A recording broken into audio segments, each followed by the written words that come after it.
In graph 17.7, we illustrated how our more general model can replicate the same predictions as the simpler model from the earlier parts of the chapter. Implicitly, we've assumed in graph 17.7 that money is all that matters, that the only thing about the states that occur that matters to individuals is how much consumption they can undertake in the different states. This is the main assumption that we've made in the earlier graphs as we developed the simpler model. The more general model we're now developing, however, allows for the case of what we call state-dependent preferences. Preferences where money matters, but there's something else about the state that occurs that may also matter. And this may alter the types of indifference curves that guide our analysis. As we showed in graph 17.7, the assumption of state-independent preferences, the assumption that only the money matters and nothing in particular about the states themselves matters, leads to a particular form of the indifference curves where we can pin down what the marginal rate of substitution must be, particularly along the 45-degree line. But as soon as we relax the assumption of state independence, the shapes of the indifference curves within these indifference maps can change dramatically.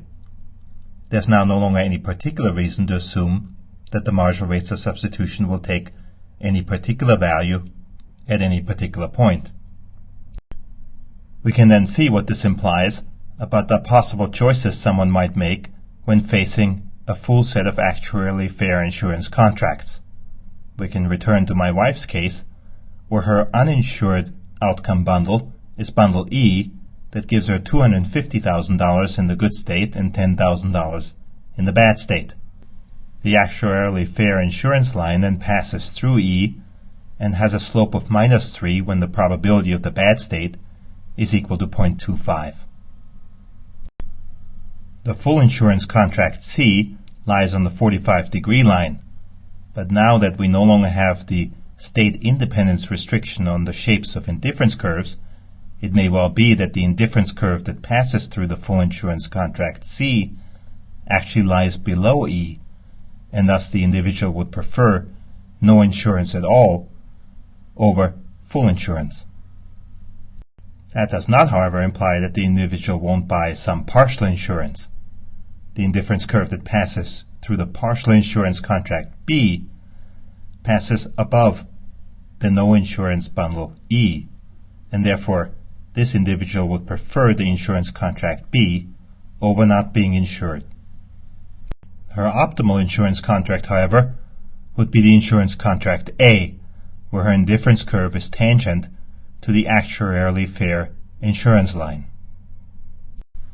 Since no insurance at E is preferred by this person to full insurance at C, it'll of course also be the case that no insurance is preferred to overinsurance, such as would occur at the insurance contract D. We showed in graph 17.5 that one explanation for why individuals might not fully insure is that the actual insurance contracts that are offered are not actuarially fair. We can now show that another reason that individuals might not fully insure is that their preferences may be state-dependent. For instance, it may be that consumption simply means more in the good state than it does in the bad state. If you're insuring against a health risk, for instance, it may be that you think consumption will be more meaningful when you're healthy than when you're not healthy. With such state dependence, we can therefore get risk-averse individuals choosing to not fully insure even when facing actuarially fair insurance contracts.